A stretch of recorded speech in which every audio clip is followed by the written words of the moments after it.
The desert wind carried more than dust that autumn evening in 1858. It brought the scent of sage and something else, blood and desperation. Evelyn Carter stood at her window, watching the sun bleed crimson across the New Mexico sky, her weathered hands wrapped around a cup of cold coffee. The small wooden house creaked in the wind, a lonely sound that matched the hollow ache in her chest. 2 years since cholera took James, leaving her with an infant son who followed his father just 3 months later. Claimed by fever, the townspeople said she was cursed. Perhaps they were right. What kind of god took a baby from a woman who'd already lost everything? The knock came soft, almost lost in the wind. Evelyn frowned. Nobody visited anymore, not since she'd stopped attending church, stopped pretending she believed in divine mercy. She set down her cup and moved to the door, her hand instinctively reaching for the rifle propped against the wall. "Who's there?" she called through the wood. No answer, just another knock, weaker this time. Evelyn lifted the wooden bar and cracked the door open. The sight that greeted her made her breath catch. A man in Apache warrior by his dress swayed on her porch, his buckskin shirt dark with blood. But it wasn't the warrior that made her heart stutter. It was the bundle in his arms, a baby, no more than 6 months old, its weak cries barely audible above the wind. "Milk!" the warrior said, the English word thick on his tongue. His dark eyes burned with desperate intensity. "Baby! Milk!" Every instinct screamed at her to slam the door. Apache raids had terrorized settlements throughout the territory. Just last month, the Miller Ranch had been burned, though the Apache claimed it was retaliation for an unprovoked attack on their camp. She should fetch her rifle, alert the sheriff. The baby cried again, a pitiful sound that cut through her defenses like a blade. Evelyn's body responded before her mind could object, her breasts aching with phantom pain, the body's cruel memory of what it meant to be a mother. "Sweet Mary," she whispered, then stepped aside. "Come in, quickly." The warrior stumbled through her door, and Evelyn caught him before he could fall. He was younger than she'd first thought, perhaps 25 summers, with high cheekbones and intelligent eyes that watched her every move. Blood seeped from a wound in his side, but he held the baby as if it were made of precious glass. "Sit," she commanded, guiding him to her kitchen chair. The baby's cries grew weaker. "How long since the child ate?" 2 days, he managed.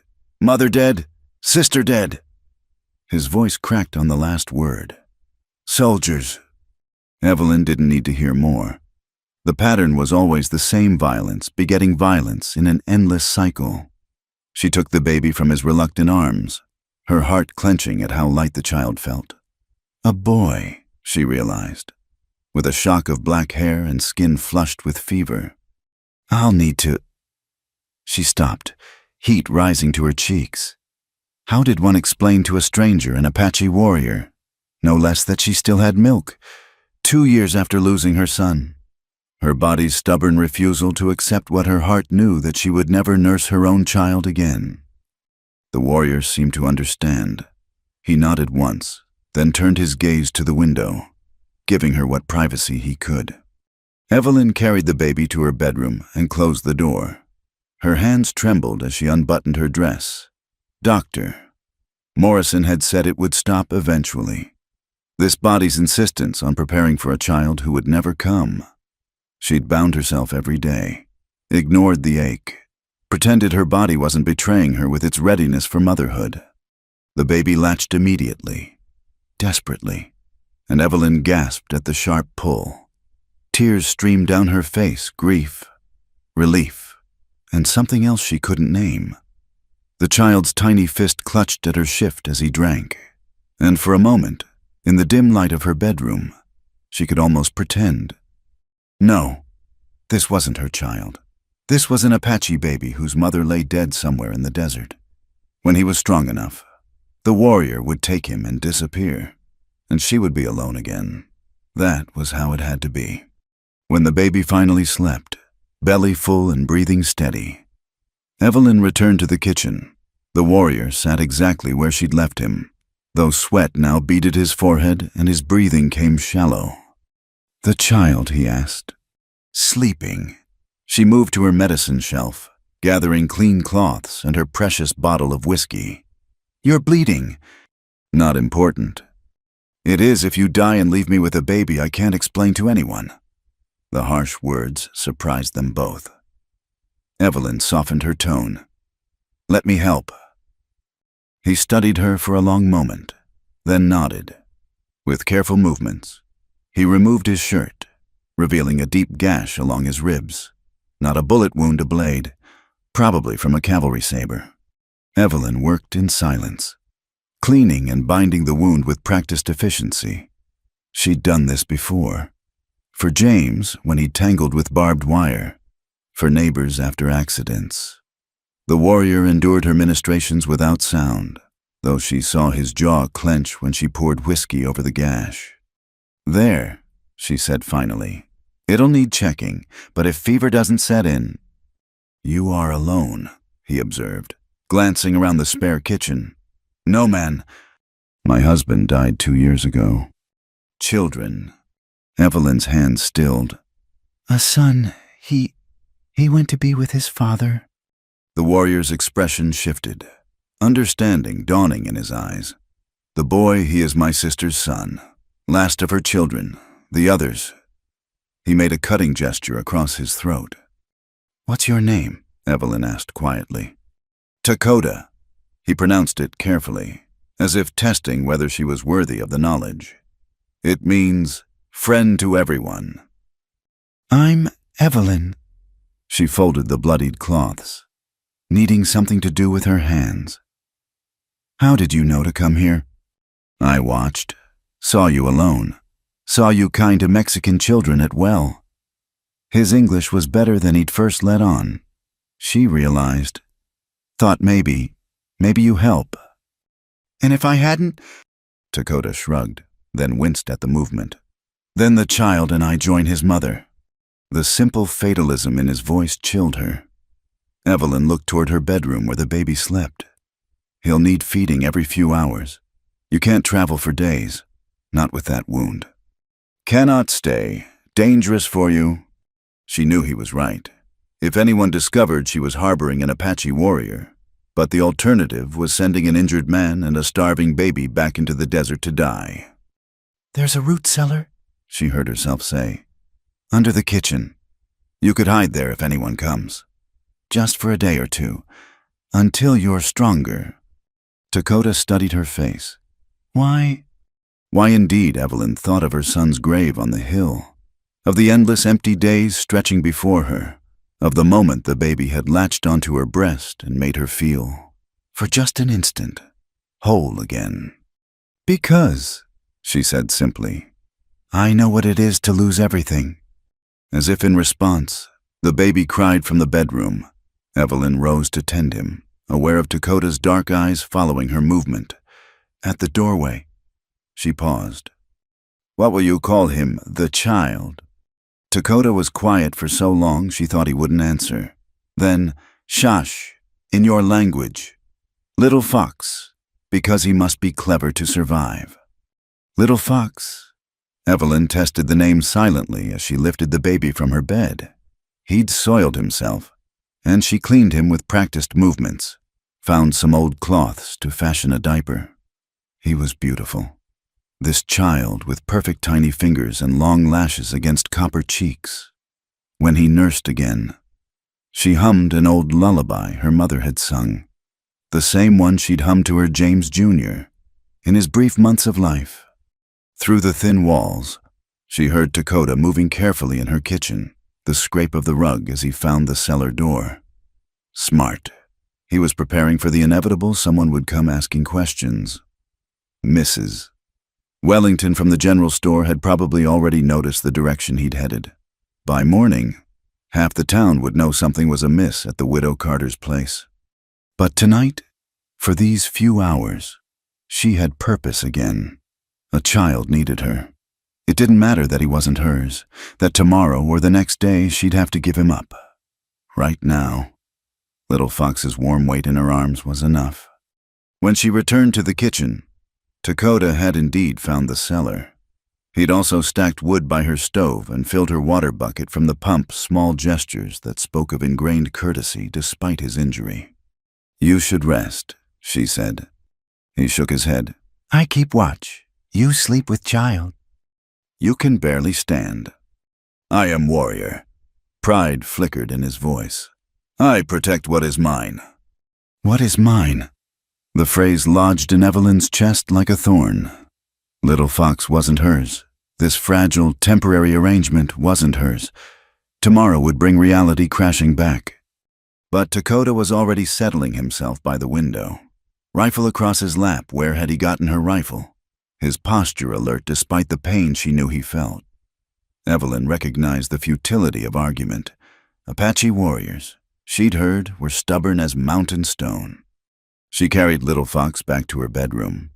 Settling into the rocking chair James had made when they'd first learned she was expecting, the baby fussed briefly, then settled against her chest. One tiny hand splayed over her heart. Through the window, she could see the first stars emerging in the desert sky. Somewhere out there, soldiers camped around their fires, telling stories of savage Indians. Somewhere, Apache mothers mourned children lost to cavalry rifles. And here, in this small house on the edge of nowhere, a white widow nursed an Apache baby while his warrior uncle kept watch against the night. Evelyn closed her eyes and rocked, humming softly. Tomorrow would bring whatever it brought. Tonight, she wasn't alone. The candle burned low as the hours passed. Little Fox woke twice more to nurse, and each time Evelyn checked on Dakota.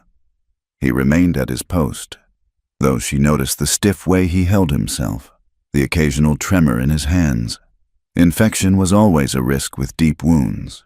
She'd seen men die from less, their bodies burning with fever until there was nothing left but ash and memory. "You need medicine," she said during one of these checks. "Real medicine. There's a doctor in town." "No doctor." His voice was flat. "No town. Then you'll die. And what happens to Little Fox then?" Dakota turned from the window, his dark eyes catching the candlelight. "You would take him." The question hung between them like a challenge. Would she? Could she raise an Apache child as her own? Facing the scorn of the town, the whispers, the danger, could she love another woman's baby, knowing every day what she'd lost? Evelyn faltered, then steadied. "I would try." Something shifted in Dakota's expression, surprise, perhaps, or respect. "You are a strange woman, Evelyn Carter." "So I've been told." He almost smiled then, though pain quickly erased it. "In my people, woman who feeds child becomes mother. Not blood mother, but milk mother, sacred bond." Evelyn felt heat rise to her cheeks. Among her own people, wet nursing was common enough, but rarely discussed in polite company. "It's just until you're well enough to travel." "Yes," Dakota agreed, but something in his tone suggested he heard the lie as clearly as she did. Dawn came too soon, bringing with it the sound Evelyn had dreaded, hoofbeats approaching from the direction of town. Multiple riders, moving with purpose. "Cellar," she hissed, but Dakota was already moving, gathering his few possessions with practiced efficiency. He paused at the cellar door, eyes finding hers. "If they take child..." "They won't." The fierceness in her own voice surprised her. "Go!" The cellar door had barely closed when the knock came loud, authoritative, the knock of men who expected to be obeyed. "Mrs. Carter," Sheriff Watson's voice, carefully polite but edged with suspicion. "Need to speak with you, ma'am." Evelyn took a breath, checked that her dress was properly buttoned, then opened the door. 3 men stood on her porch. Sheriff Watson, his deputy Jake Morrison, and Samuel Hayes from the telegraph office, all armed, all wearing expressions of grim determination. "Sheriff," she greeted calmly. "Rather early for a social call." "Pardon the hour, ma'am, but we've had reports of an Apache in town last evening. Man was injured, carrying something. Trail led this direction." "Apaches." Evelyn let a note of alarm enter her voice. "Here." "Now, no need for panic," the sheriff assured her. "We're checking all the outlying houses. You haven't seen anything unusual." From the bedroom came a sound that made everyone freeze a baby's cry. The men exchanged glances. Deputy Morrison's hand moved to his pistol. "Mrs. Carter," the sheriff said slowly. "Whose child is that?" The baby's cry pierced the morning air again, more insistent this time. Evelyn's heart hammered against her ribs, but she forced her expression to remain neutral. "My cousin's child," she said smoothly. "From Santa Fe. She died in childbirth. And the father, well, he wasn't the marrying kind. I've taken the baby in." Sheriff Watson's weathered face showed skepticism. "Mighty sudden. Mrs. Carter, nobody mentioned you were expecting family." "It was unexpected." Evelyn lifted her chin. "Sarah, my cousin, we weren't close, but when her neighbor wrote about the baby needing a home..." She let her voice catch, a calculated display of emotion. "How could I refuse after losing my own?" The manipulation worked. The men shifted uncomfortably, suddenly finding the porch boards fascinating. Everyone knew about Evelyn's losses. It was Watson's own wife who'd helped prepare little James Jr. for burial. "Could we see the child?" Deputy Morrison asked, though he looked ashamed of the question. "He's barely 2 weeks old," Evelyn protested. "And colicky. I just got him settled." As if to prove her wrong, Little Fox let out another wail. Evelyn sighed theatrically. "Very well, but please keep your voices down." She led them inside, acutely aware of the cellar door just feet away. In the bedroom, she lifted Little Fox from his makeshift cradle, a drawer she'd padded with blankets.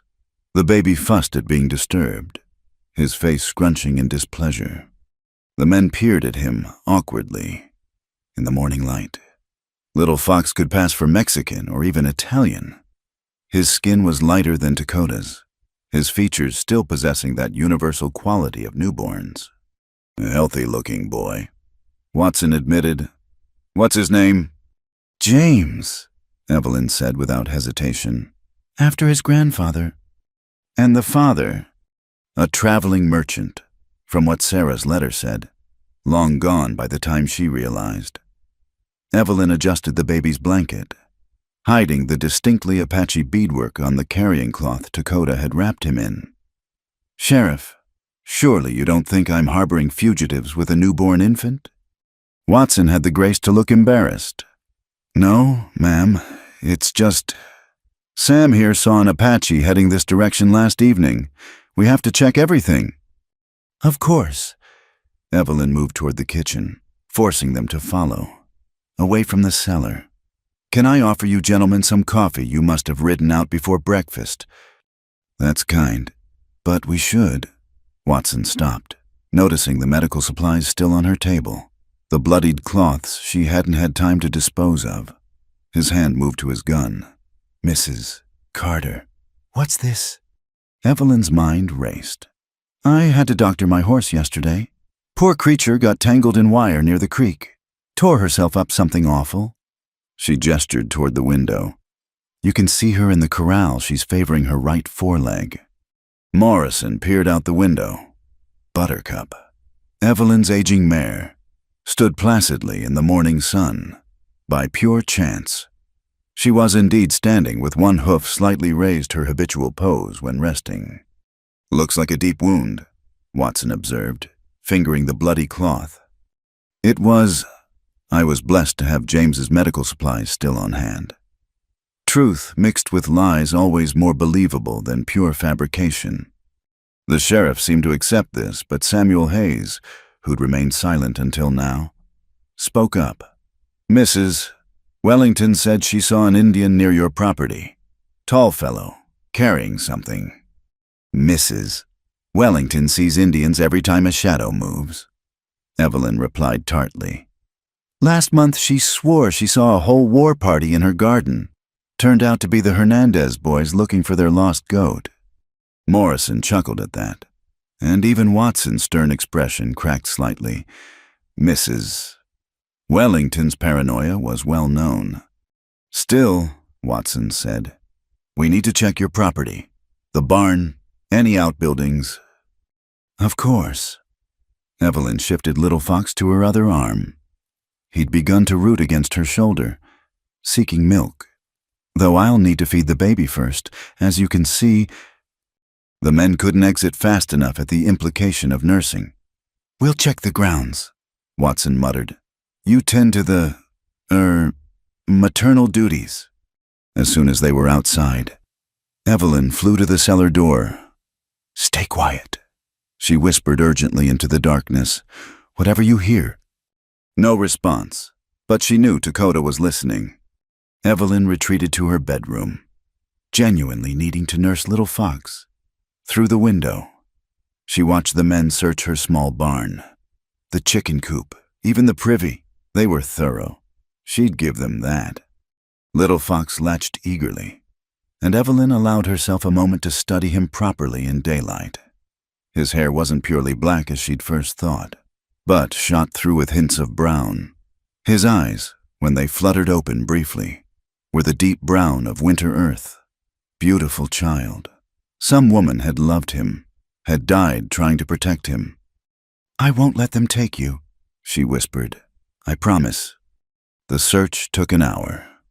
Evelyn heard them talking outside, Watson's voice carrying on the still morning air.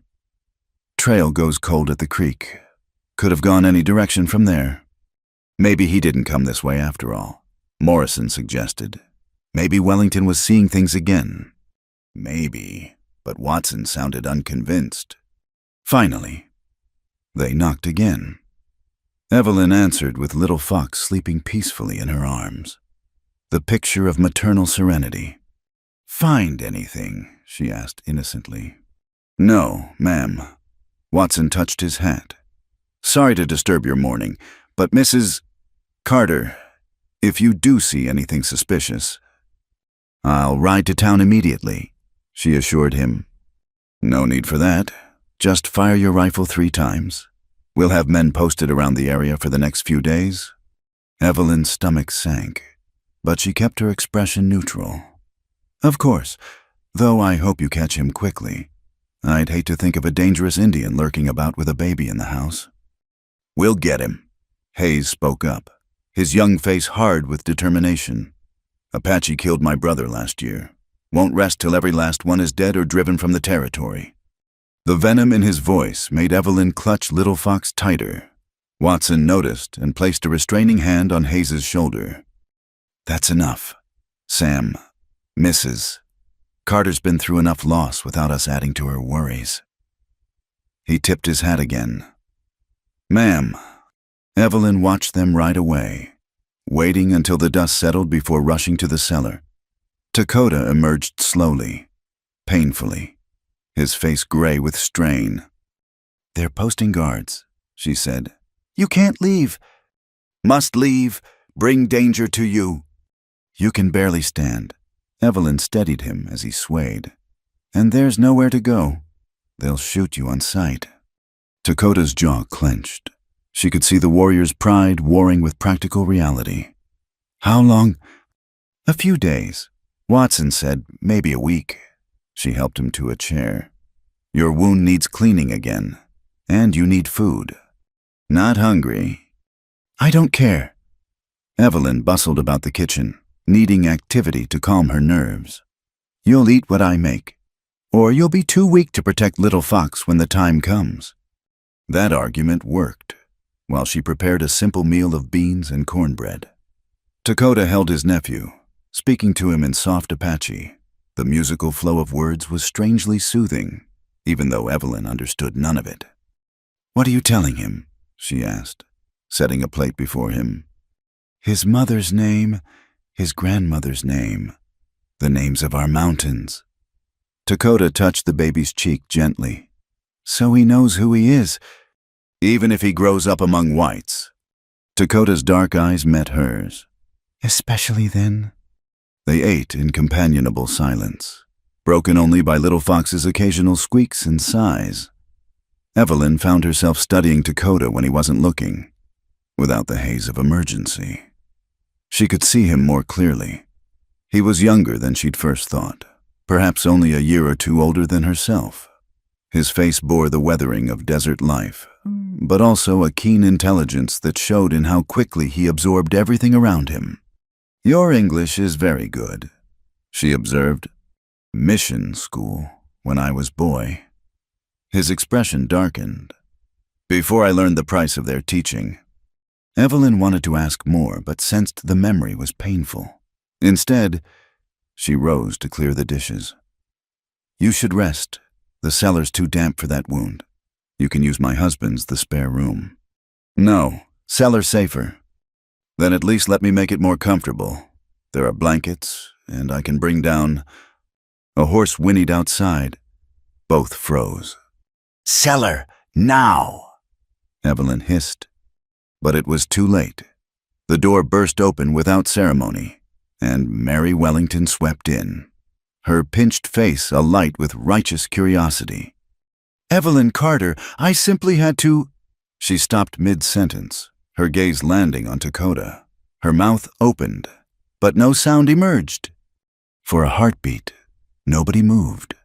Then Mary's face transformed from shock to triumph to calculation so quickly it was almost comical. "Well," she breathed. Well, Mary," Evelyn began, but the older woman held up a hand. "Don't you marry me. Young woman, an Apache, in your kitchen, bold as brass." Her eyes glittered with malicious delight. "Oh, what will the sheriff say?" Dakota tensed, ready to fight or flee despite his injury. But Evelyn stepped forward, placing herself between them. "What do you want, Mary?" The older woman's smile was sharp as broken glass. "Want why? I want nothing, dear, just concerned for your safety. All alone out here with a savage?" "He's not a savage." The words came out harder than intended. "He's injured and has a baby to care for. I'm offering Christian charity. Nothing more." "Christian charity?" Mary laughed, a harsh sound. "Is that what you call it? And whose baby is that?" "Exactly. Not the cousin from Santa Fe, I'd wager." Evelyn's mind raced. Mary Wellington was the biggest gossip in 3 counties, but she was also greedy, grasping, always looking for an advantage. "What do you want?" she repeated. Mary's eyes narrowed. "That's better. Straight talk, I like that." She moved further into the room, examining everything like a buyer at an auction. "You know, I've had my eye on this property for some time. Such good water access. Perfect for my nephew when he arrives from Ohio. This is my home. For now." Mary's smile widened. "But a woman who harbors Apache fugitives. Why? She might find herself run out of town. Or worse, unless she were to sell to the right buyer at the right price." Mary named a figure less than half what the property was worth. Rage rose in Evelyn's throat, hot and bitter. This vulture, circling her grief, her loneliness, trying to profit from... Little Fox cried from the bedroom. The sound cut through her anger like cold water. This wasn't about her pride or her property. A child's life hung in the balance. And Dakota's, "I need time to think," she said. "Of course, dear. Think all you like." Mary moved toward the door, then paused. "Until sunset. After that, I'm afraid my civic duty will compel me to inform the sheriff." She looked directly at Dakota. "They hang Apache raiders. You know, even injured ones. Even ones with babies." She swept out as dramatically as she'd entered, leaving silence in her wake. "I go," Dakota said immediately. "Now, take Little Fox and—" "You won't make it a mile." Evelyn sank into a chair, suddenly exhausted. They're watching the roads, and you're in no condition. I not let you lose home for us. It's just a house. The words surprised her. Just wood and nails and... She looked around the kitchen where she'd learned to cook at her mother's knee, where James had proposed, where she'd sat up all night with her dying baby. No, it's more than that. Dakota watched her struggle, something soft in his expression. You could come with us. What? To my people, you and Little Fox, you are Milk Mother now, would be welcomed. For a wild moment, Evelyn actually considered it. Leave everything behind, the whispers, the pity, the empty rooms full of ghosts. Start fresh where no one knew her as the cursed widow, the barren woman whose body insisted on preparing for babies who would never come. But reality crashed back. She was a white woman. The Apache were at war with her people. It would mean choosing sides in a conflict that had no good answers. I can't, she whispered. Then we go, better than you lose. We're not going anywhere. Steel entered her voice. And I'm not losing anything. Mary Wellington thinks she has me cornered, but she's forgotten something. What? Evelyn smiled grimly. She's forgotten that I've already lost everything that mattered. You can't threaten someone who's got nothing left to lose. She rose, moving with new purpose. Can you write in English? Dakota nodded slowly. Good. I need you to write exactly what I tell you. She fetched paper and pencil. We're going to give Mrs. Wellington exactly what she deserves. As Dakota wrote to her dictation, Evelyn felt something she hadn't experienced in 2 years' hope. Not for herself, perhaps, but for the child sleeping in her bedroom, for the wounded warrior who trusted her enough to place his nephew's life in her hands. The sun climbed higher, casting sharp shadows across the desert. Somewhere out there, soldiers hunted for an Apache who sat at her kitchen table, carefully forming English letters. In town, Mary Wellington counted chickens before they hatched. And in the bedroom, Little Fox slept peacefully, unaware that his future hung by the slenderest of threads being woven by a grieving widow who'd found, in the strangest of circumstances, a reason to fight again. The afternoon sun slanted through the kitchen window, illuminating the letter Dakota had just finished writing. His careful script, learned at the mission school years ago, spelled out Evelyn's salvation or her doom. Read it back to me, she said, checking the bandage on his wound. The bleeding had stopped, but red streaks were beginning to spider outward from the gash, infection setting in. Dakota read in his measured English, I, Mary Wellington, do confess to stealing water from the Carter property for the past 2 years, diverting the creek flow to irrigate my husband's land. I also confess to poisoning Evelyn Carter's chickens last spring when she refused to sell them to me below market price. Good. Evelyn added another line. Furthermore, I have been selling goods at the general store without proper licenses, keeping 2 sets of books to avoid territorial taxes. Dakota raised an eyebrow. This is true. Every word. Her husband told mine before he died. Tried to get James to join their scheme. Evelyn's smile was sharp. She seems to have forgotten that conversation. From the bedroom came Little Fox's hungry cry. The sound had become as familiar as her own heartbeat in just 1 day. Evelyn started to rise, but Dakota stood first. I get him. You rest. She watched him move carefully toward the bedroom, favoring his injured side. The sight of the Apache warrior handling his nephew with such gentleness stirred something in her chest she didn't care to examine. While Dakota tended the baby, Evelyn busied herself grinding willow bark. Her grandmother had taught her the remedy good for fever and pain, though not as strong as the laudanum the doctor prescribed. She'd need to sneak into town for proper medical supplies if Dakota's wound worsened. Evelyn? His voice from the doorway made her turn. He stood holding Little Fox, but his expression was troubled. The baby! He burns! Her heart lurched. She crossed quickly, placing her hand on Little Fox's forehead. Hot. Too hot. The fever that had killed her own son had started just like this. No, She whispered, then louder, firmly. no, we're not losing him. She took the baby, her mind already cataloging what she'd need. Cool water, clean cloths, the tonic she'd saved from James Jr. Illness, the one that hadn't worked then but might work now because she'd be faster, smarter, better. Heat water, She ordered Dakota. not too hot, and bring all the clean cloths from the linen chest. They worked in synchronized silence, two people who'd known loss bending all their will toward preventing another. Evelyn bathed Little Fox carefully, cooling his small body while not shocking his system. Dakota sang softly in Apache prayers. She thought, though she didn't ask. When my son took fever, She said, needing to fill the silence. the doctor said it was God's will, that some babies were just too pure for this world. Her hands never stopped their gentle ministrations. I wanted to strike him.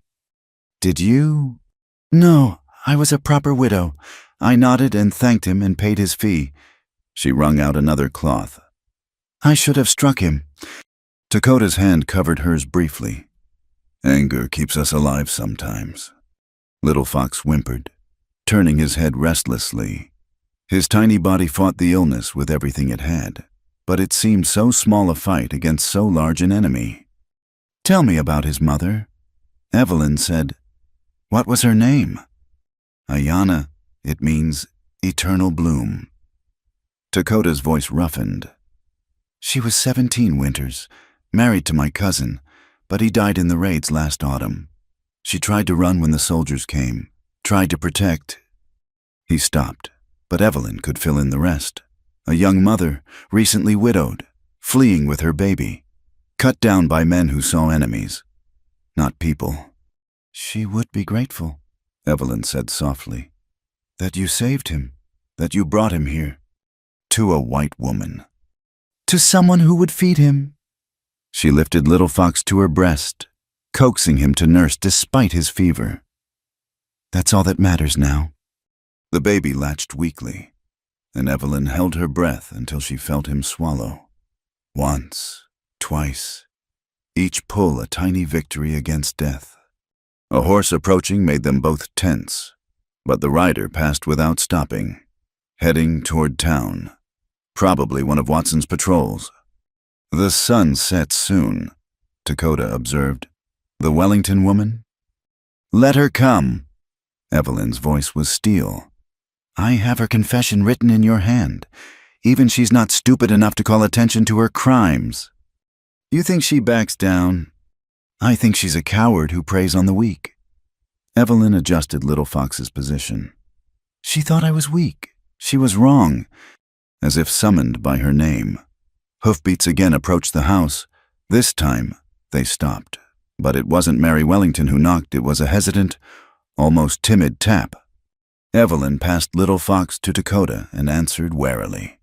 A young Mexican woman stood on her porch, carrying a basket.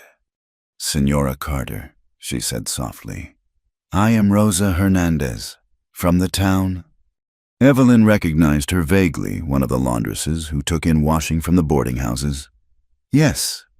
I hear... That is... Mi madre, she says... Rosa glanced nervously over her shoulder. She says you have baby now. New baby. My cousin's child, Evelyn said carefully. Si, of course. Rosa's knowing look said she believed not a word. Mi madre, she sends this for the baby. She held out the basket. Inside were cloth diapers, soft from many washings, a knitted blanket, a small wooden rattle, and wrapped in brown paper, herbs Evelyn recognized feverfew, elderflower, mint. For the sickness, Rosa whispered. Mi madre, she knows these things, says to brew like tea, cool it, give drops every hour. Evelyn's throat tightened. Why would your mother... 3 years ago, when my Pablo was born too early, you came, brought food, sat with me through the night. Rosa's eyes glistened. We remember kindness. Senora, We remember who sees us as people. She pressed the basket into Evelyn's hands and hurried away before thanks could be offered. Evelyn stood holding the gifts, overwhelmed by unexpected grace. Good people exist, Dakota said from behind her. He'd witnessed the exchange, even in war. Yes, Evelyn closed the door, cradling the basket. They do. She brewed the herbs as directed, the kitchen filling with medicinal scents. Little Fox's fever had stabilized but not broken. They took turns holding him, walking him, singing to him. Dakota taught her Apache lullabies. She taught him English hymns, though she no longer believed the words. As darkness fell, no Mary Wellington appeared. Either she'd thought better of her threats or she was planning something worse. Evelyn found she didn't care. All that mattered was the baby's labored breathing, the endless cycle of cooling cloths and herbal drops. You should sleep, Dakota said near midnight. I watch him. I can't. She'd tried lying down earlier, but every time she closed her eyes, she saw James Jr., his still face. I need to be doing something. Then do something else. Mend, cook, but rest your spirit. Sound advice she couldn't follow. Instead, she found herself talking about James, about the farm they'd planned to build, about the 3 children they'd wanted. Words poured out like water from a broken dam. Dakota listened without judgment, occasionally sharing his own losses. His father, killed when he was 12, his brother, lost to smallpox, the girl he'd hoped to marry, taken in a raid while he was hunting. Loss shapes us, he said during a lull, but does not define us. Doesn't it? Evelyn touched Little Fox's cheek, still too warm. I feel like I've become nothing but loss. The widow, the childless mother, the woman who saves Apache baby? Dakota finished. Who risks everything for stranger's child? That defines you too. Before she could respond, Little Fox stirred. His eyes opened clearer than they'd been all day. He looked directly at Evelyn and made a soft sound, almost like recognition. Hello, little one? She whispered. He turned toward her voice, his tiny hand reaching out. She gave him her finger to grasp, and he held on with surprising strength. Then, miracle of miracles. His lips curved in what might have been a smile. He knows you, Dakota said wonderingly. Already he knows his milk mother. The fever broke an hour later. Little Fox's skin cooled. His breathing eased. He nursed properly for the first time since morning, then fell into peaceful sleep.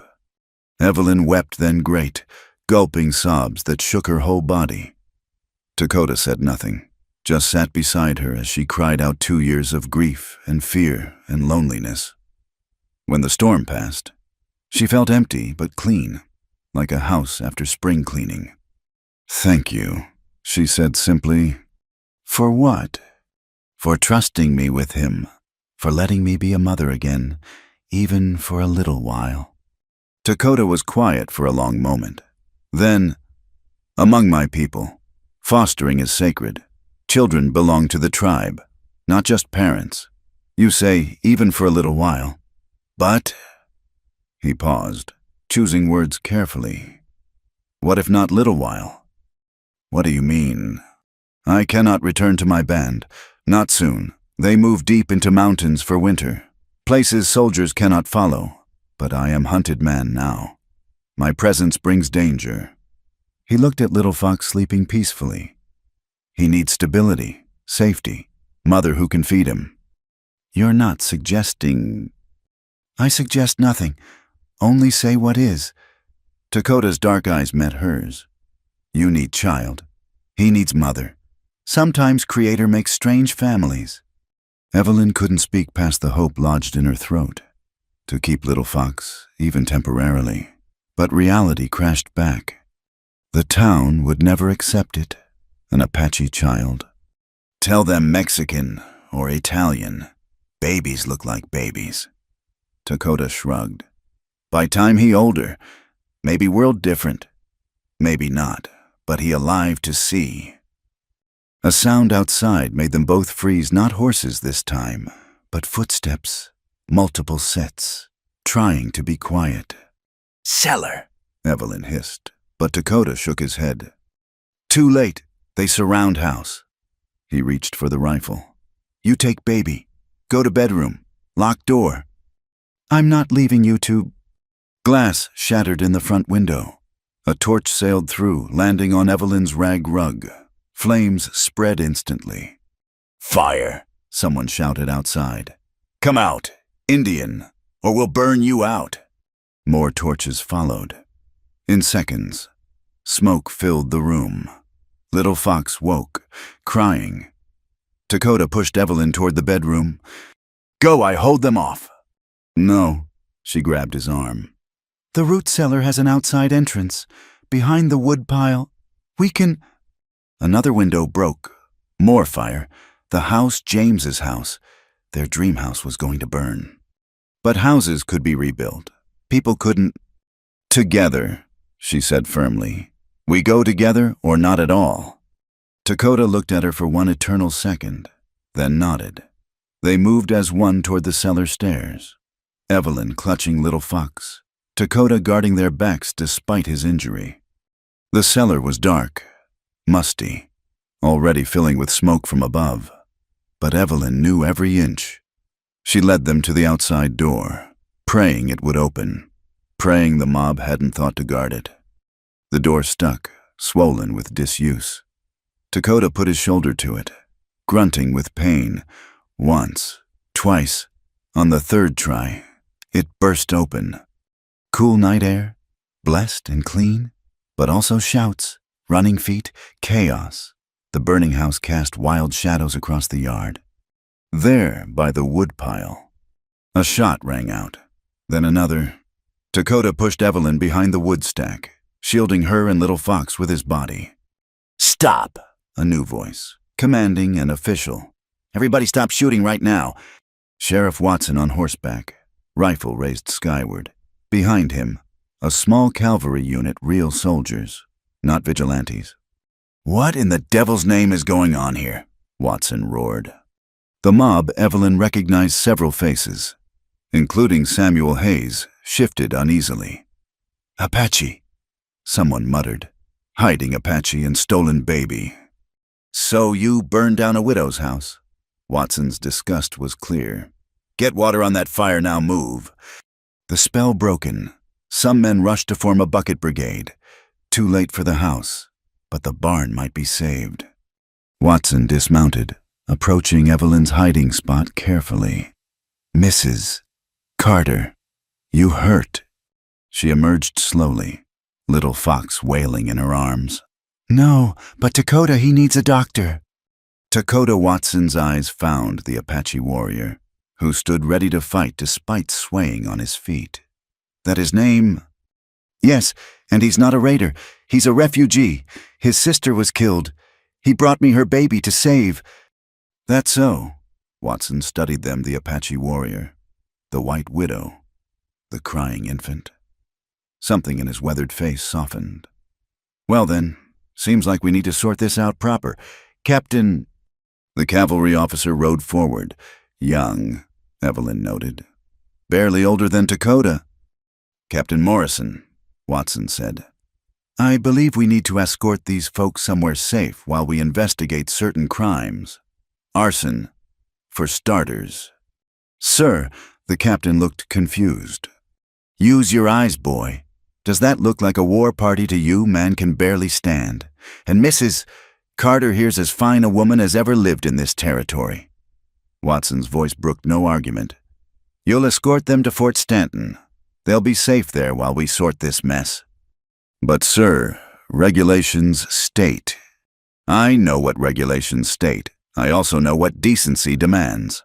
Watson turned to the mob, many of whom were trying to slink away. "As for you lot, anybody not helping with that fire better clear out. I'll be pressing charges come morning."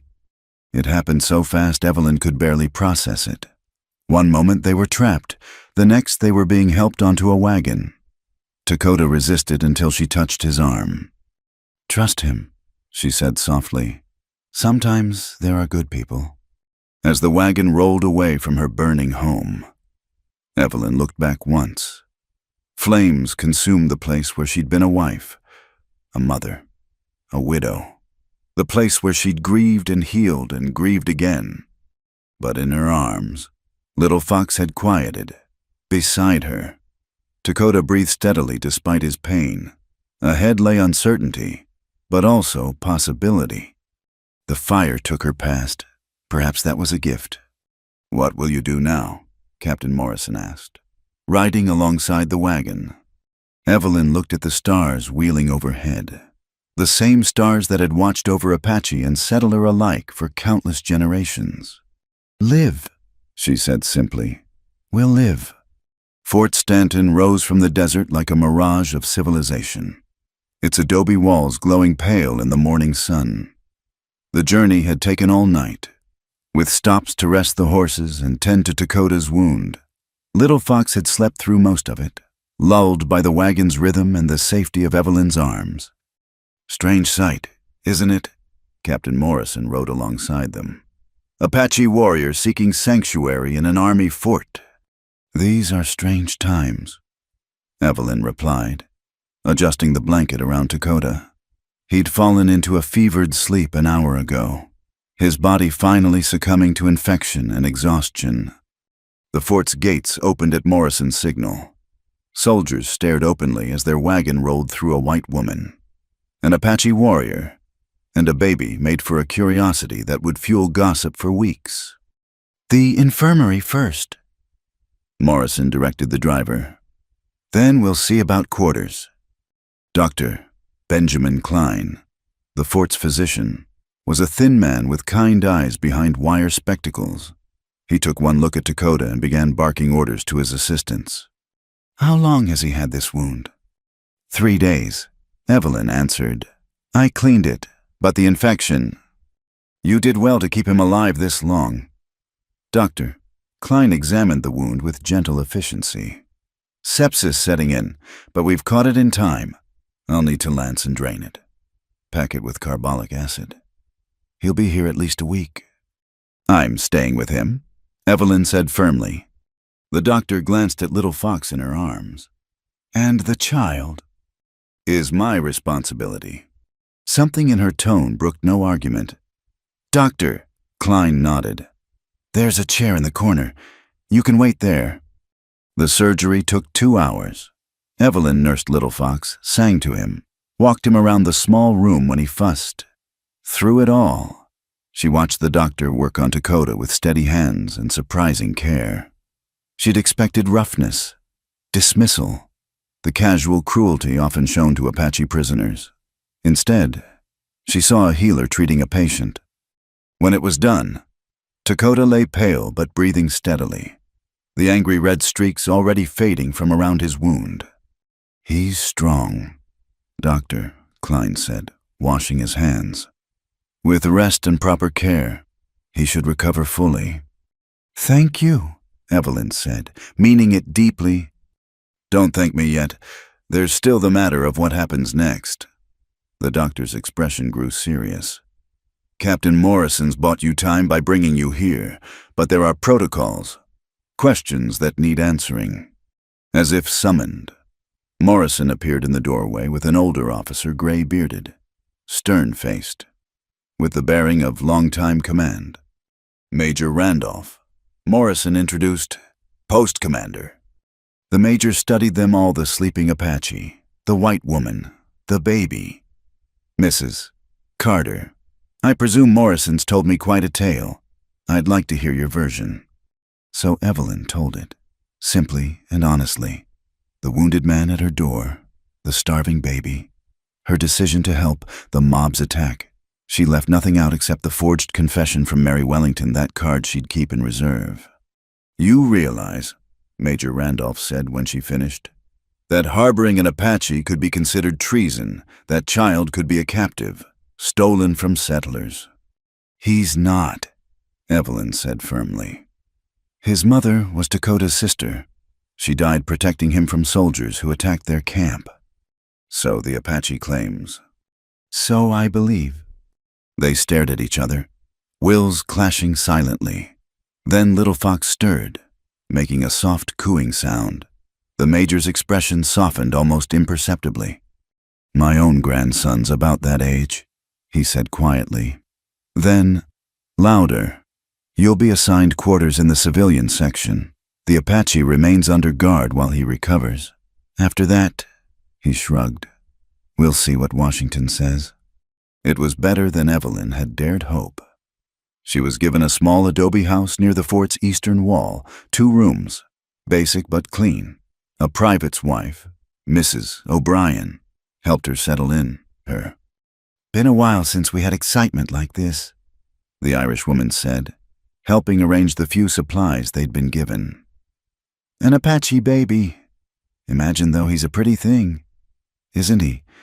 "All babies are pretty," Evelyn said carefully. "Aye, that they are."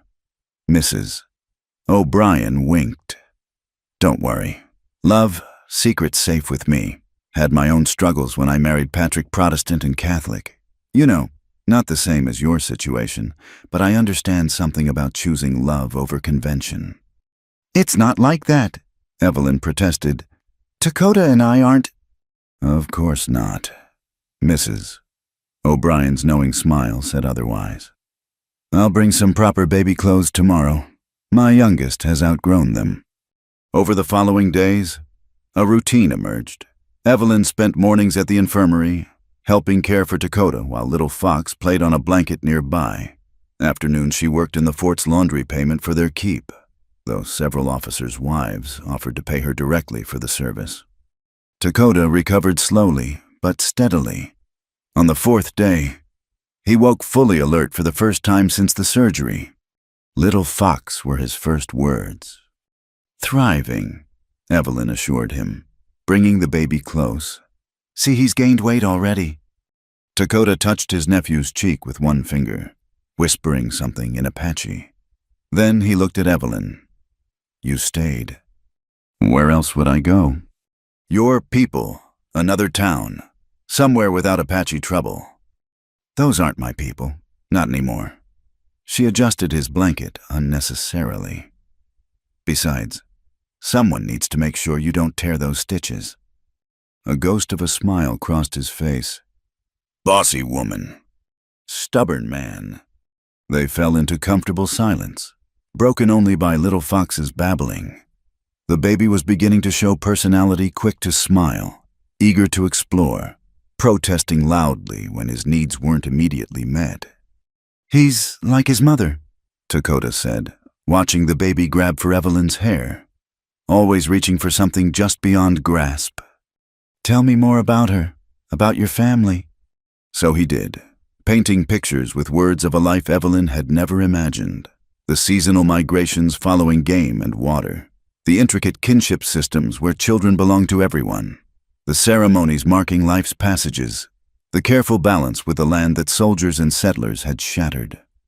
"We weren't always warriors," he said. "My grandfather remembered when first white men came, traders. We were curious, friendly, taught them desert ways. Then more came, and more, until there was no room left for us to be ourselves."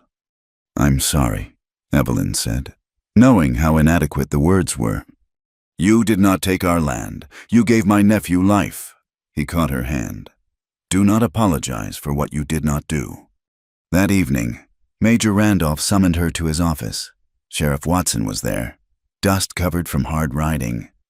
"Thought you'd want to know," Watson said without preamble. "Arrested Sam Hayes and 4 others for arson. Mary Wellington's fled the territory. Seems someone informed her about certain financial irregularities coming to light." He winked at Evelyn. "The house?" she asked. "Total loss. I'm afraid, but your land's still there. And interestingly enough, Mrs. Wellington left a signed document transferring her property to you. Payment for unspecified debts." Watson produced a paper, all legal and witnessed. Evelyn stared at the document.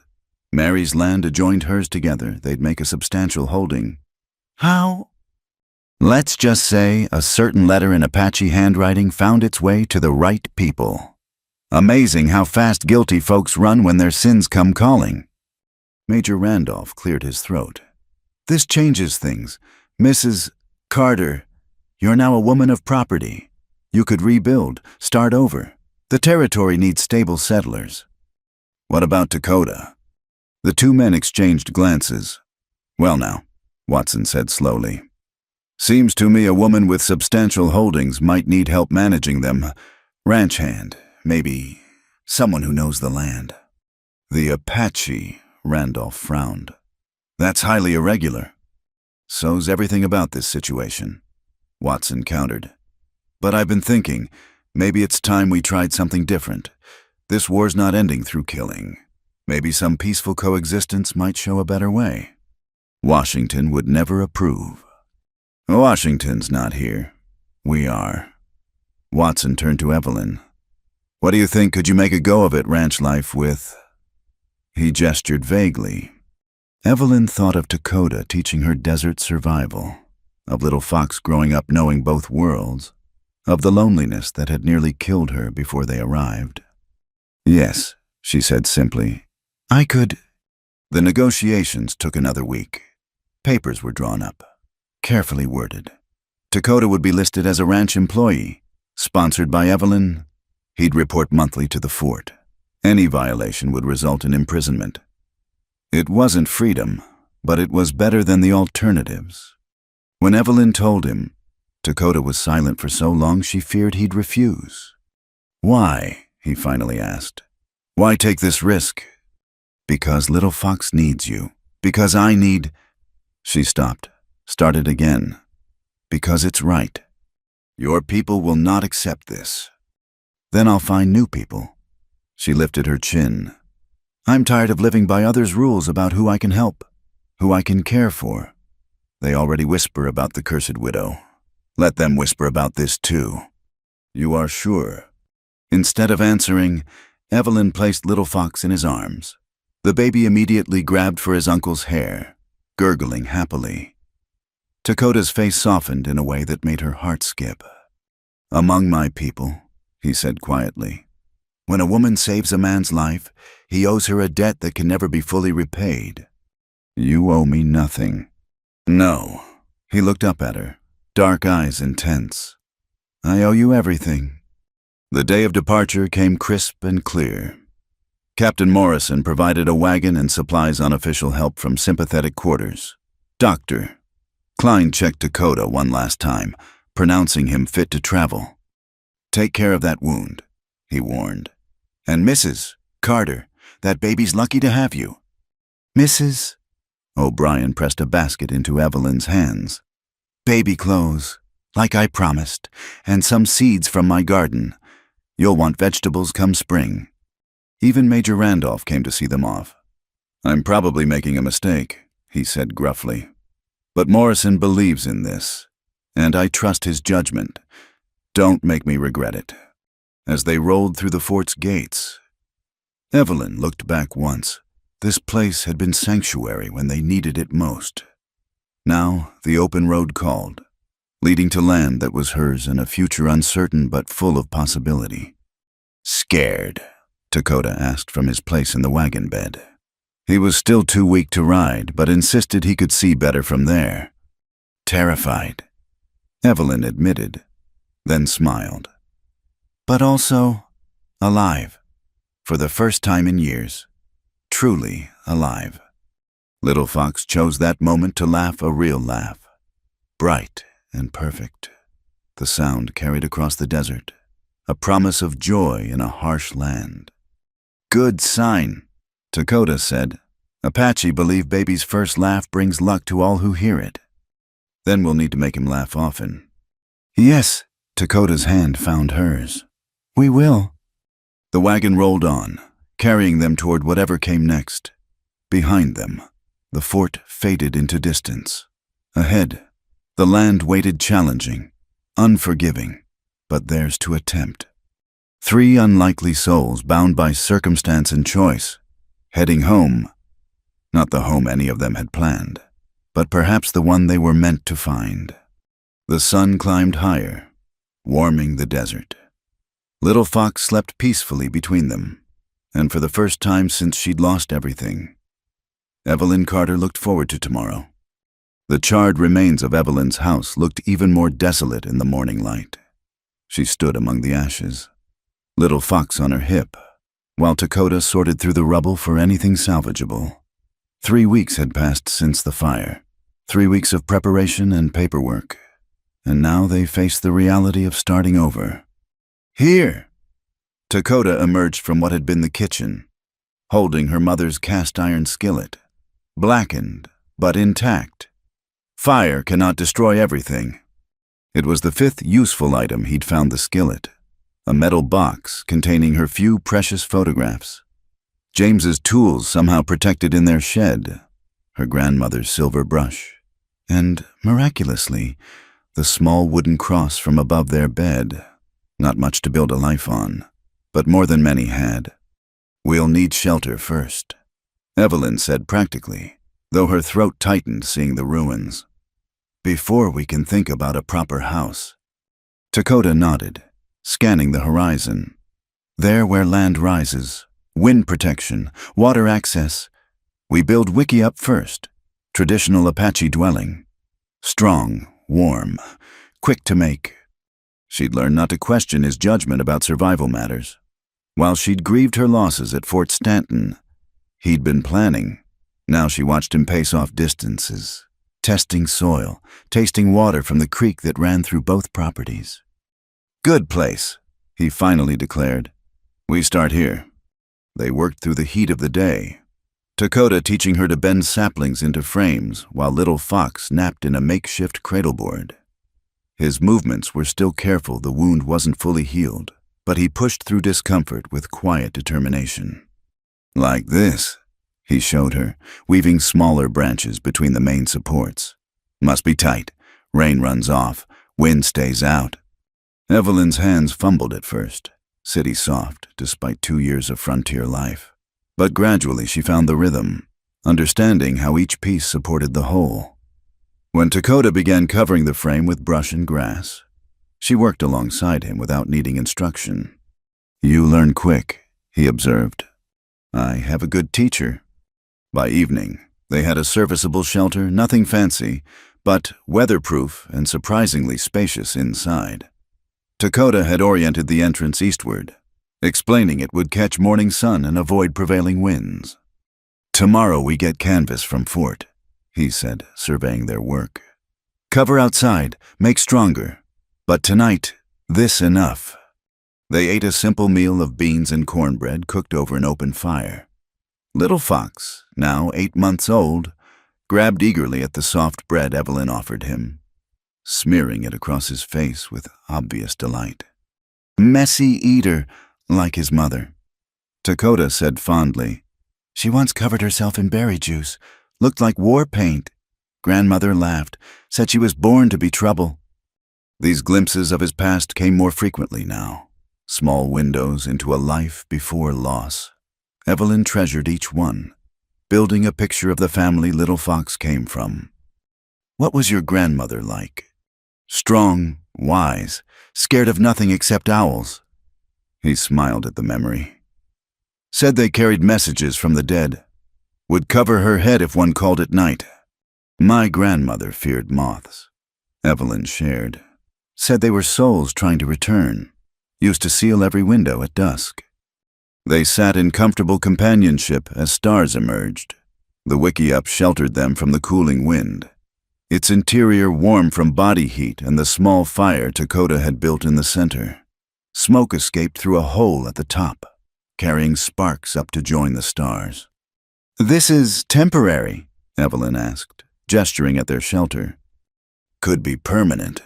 Wickiups last many seasons if maintained, but... He glanced at her. You want house like before. Wood walls, glass windows. I thought I did. She adjusted Little Fox, who was drowsing against her chest. But this feels right, somehow. Like we're not trying to impose something on the land, but working with it. Apache way. Dakota agreed. Take what land gives, leave what it needs. Over the following days, They established routines. Mornings were for heavy work. Dakota teaching her to set snares, find edible plants, read weather signs. Afternoons, while Little Fox napped. They improved their camp, building a better fire pit, creating storage areas, establishing a kitchen garden with Mrs. O'Brien's seeds. The work was hard, harder than anything Evelyn had done before. Her hands blistered, her back ached, her skin browned under the desert sun. But each night she fell asleep with the deep satisfaction of meaningful accomplishment. "You're different," Dakota observed one evening as she expertly cleaned the rabbits he'd snared. "How so?" "When we met, you moved like you were already ghost. Now you move like living woman." She considered this, hands never pausing in their task. "I was a ghost, going through motions, waiting to join my family." She looked at Little Fox playing with pine cones nearby. "He brought me back." Only him. The question hung between them, charged with unspoken meaning. Evelyn felt heat rise to her cheeks, but didn't look away from Dakota's steady gaze. "No," she said softly, "not only him." That night, Dakota produced a surprise, a small wooden flute he'd been carving in spare moments. He played softly, melodies that seemed to rise from the earth itself. Little Fox watched with wide eyes, reaching for the instrument. "Music important for Apache children," Dakota explained, letting the baby touch the flute. "Teaches listening, patience, connection to world." "Play more," Evelyn requested. He obliged, and she found herself swaying slightly, feeling the music in her bones. When Little Fox finally slept, Dakota taught her a simple tune, 5 notes that seemed to contain all the loneliness and hope of the desert. "What does it mean?" "Morning song, gratitude for new day, new chances." He handed her the flute. "You try." Her first attempts produced squawks that made them both laugh. But gradually she found the notes, the breath control needed. When she finally played the sequence correctly, Dakota smiled a full, genuine smile that transformed his usually serious face. "There, now you speak a little Apache." As the days passed, their temporary camp became more permanent. They acquired canvas from the fort, strengthening the wickiup, built a proper corral for the horses Captain Morrison had quietly arranged for them, established trade with traveling merchants who were surprisingly uncurious about Evelyn's unusual household arrangement. But they weren't completely isolated. One morning, riders appeared on the horizon, 5 men, moving with the purposeful pace of those on business. "Inside," Dakota said quietly, reaching for his rifle. "Take Little Fox." But Evelyn recognized the lead rider. "It's Sheriff Watson, and is that Father Miguel?" Indeed, the town priest rode alongside the sheriff, his black cassock incongruous in the desert setting. The other men she didn't know, but their bearing suggested official business. "Mrs. Carter," Watson greeted, dismounting carefully.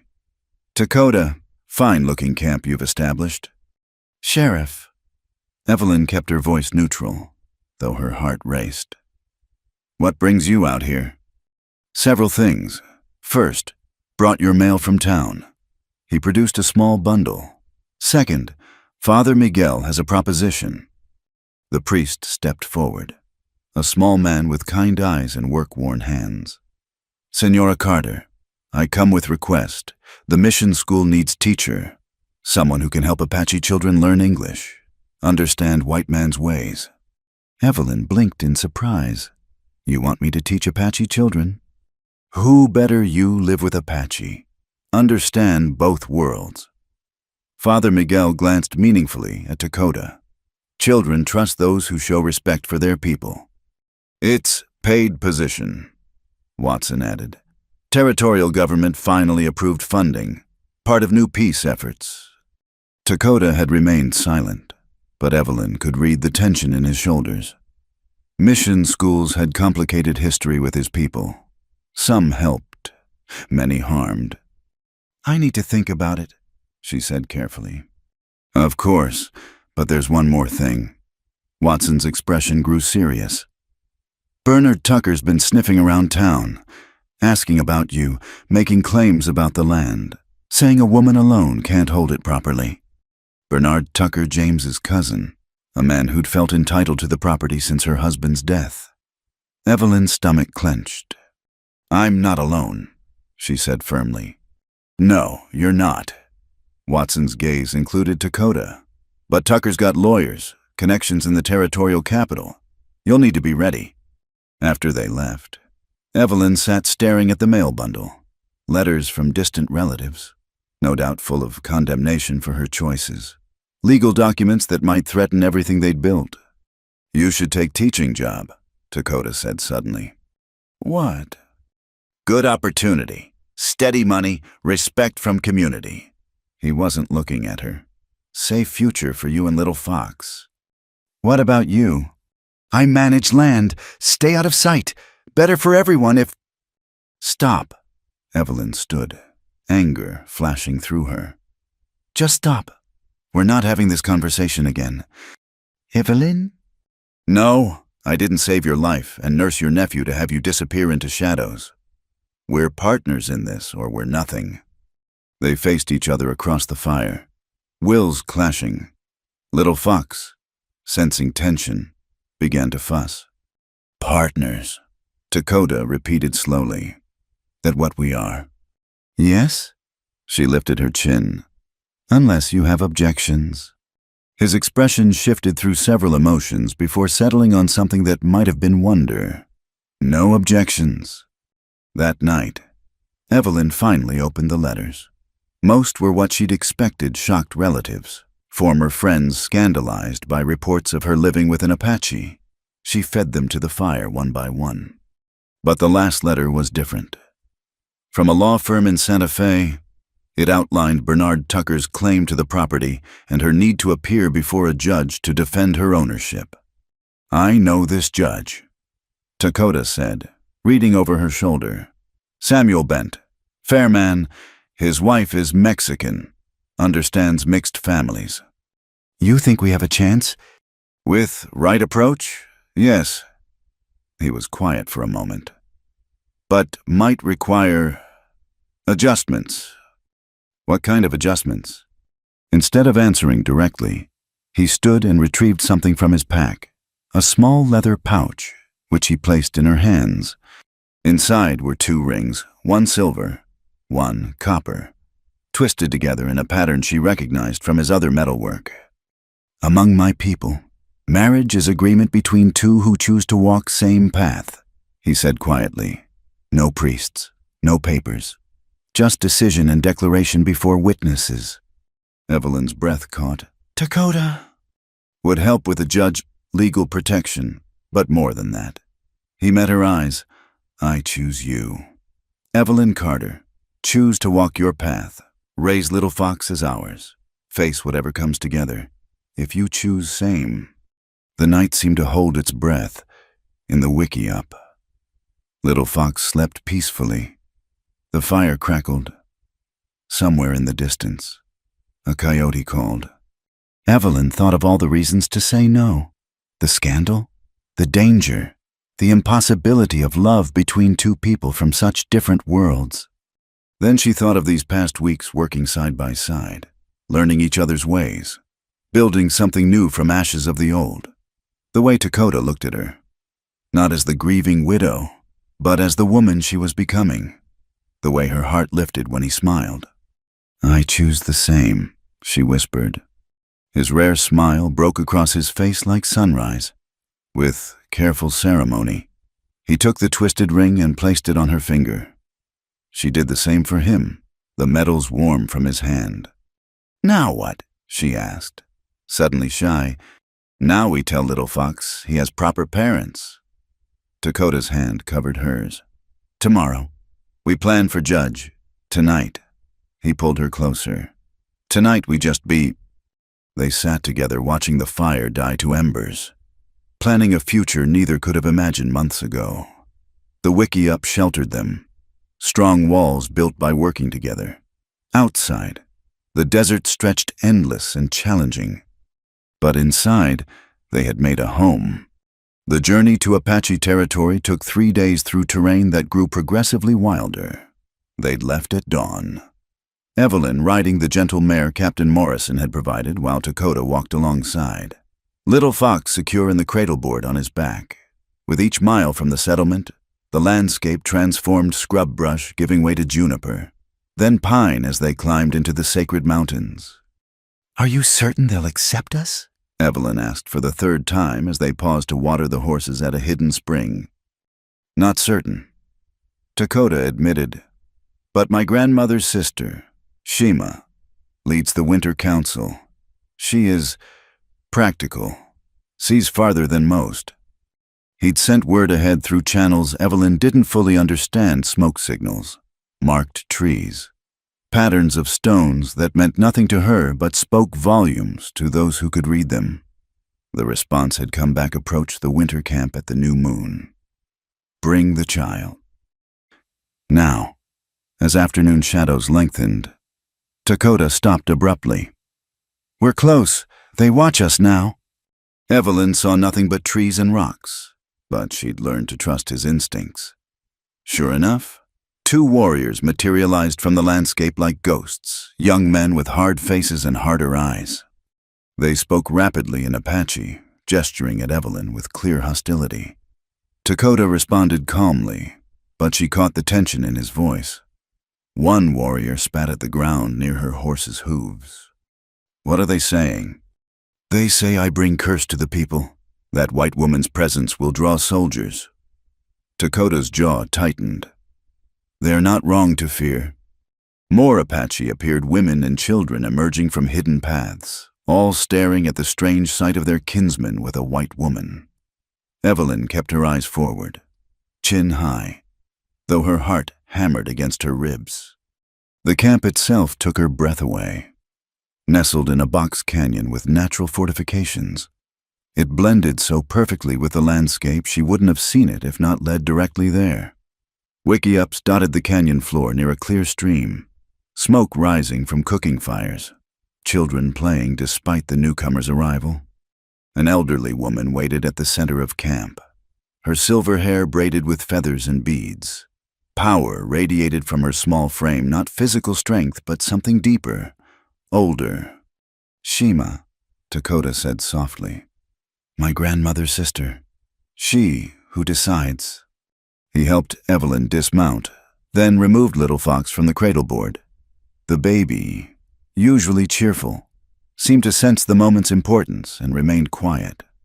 Shima approached slowly, her dark eyes taking in everything: Evelyn's divided riding skirt, practical but well-made, the twisted metal ring on her finger, the way she held herself, frightened but not cowering, and finally, inevitably, Little Fox. She spoke, her voice carrying the authority of years. Dakota translated, She says you have her nephew's eyes. Ayana's child lives. Yes, grandmother.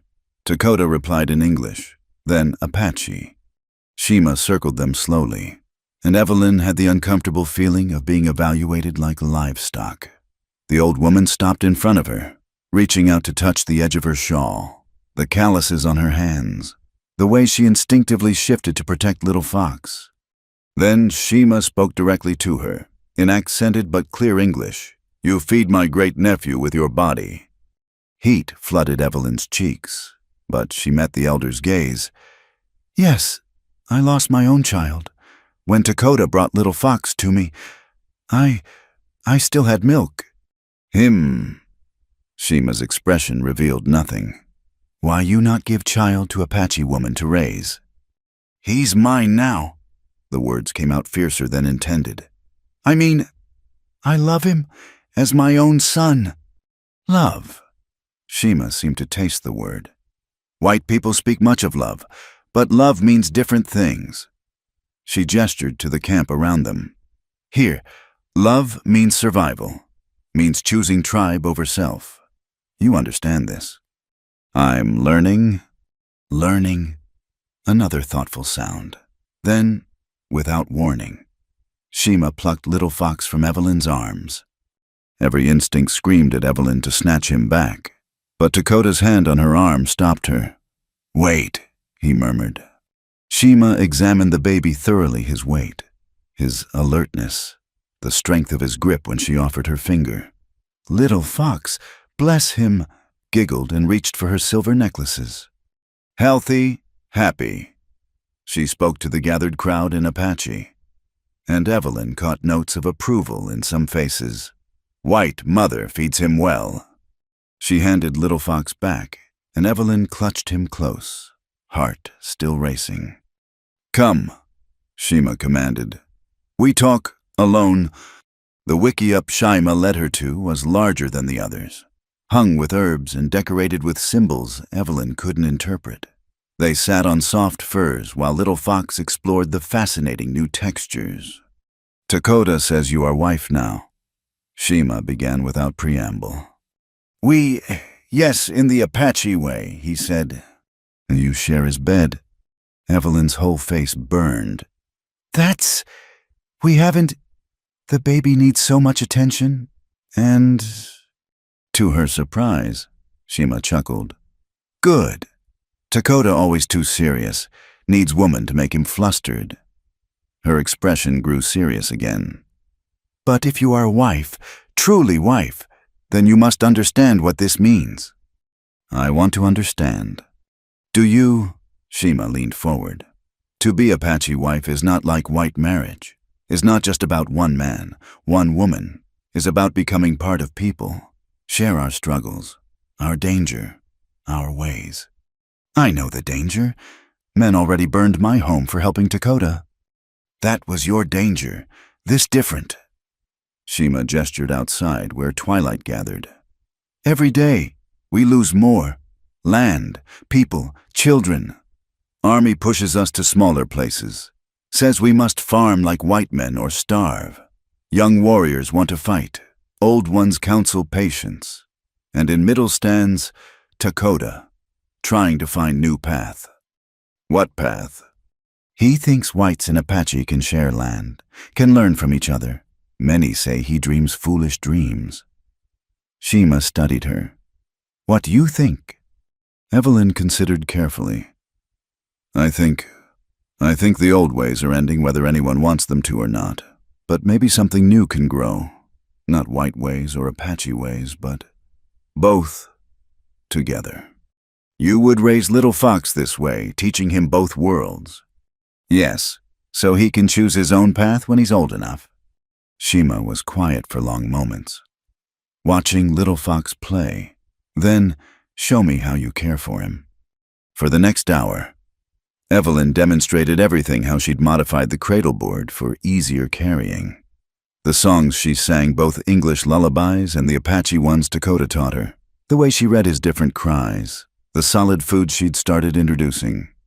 Other women drifted in to watch, and gradually the atmosphere shifted from suspicion to curiosity.